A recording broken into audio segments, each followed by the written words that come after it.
Unazidi kupata matangazo mpira kupitia Jambo. Niite Diblo Kabel Mago kwa soka na mwanzangu Papa Femerucho. Chifu Nusoga just kwa ajili ya matangazo mpira kipindi cha kwanza mechi hii ambayo ni taji la Emirates Cup. Mdhamini wa Arsenal. Tuone mambo yatakuwa anakaa namna gani. Bila kurusha kuelekeza lango la timu.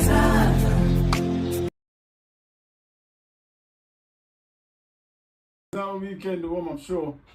Niite Diblo Kabel ya El Mago. This is Matthews Owino Otamax. And of course, Grandmaster. Grandmaster, mahali mambo imefika.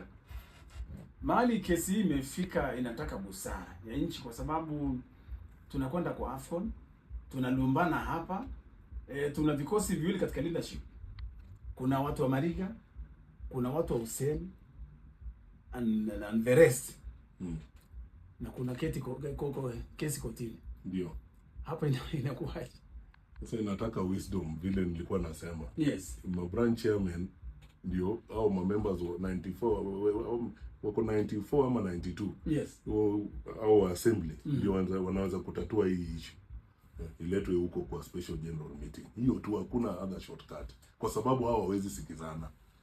Sasa ma branch chairman au people wale wanakaa kwa hiyo 18 league, all those members are the ones who are going to sort this matter. Lazima iende huko. Chairman Adila, as a nation, where do we stand in hosting AFCON? Because President alisema kwa ile 42 million ali-implicate CAF. Akisema yeye hakuhusika, ni CAF walilipa.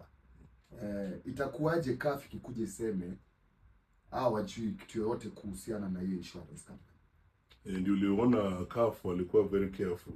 Ndio uliona, nimesema hapa awali, FIFA waliandikia hao NEC members.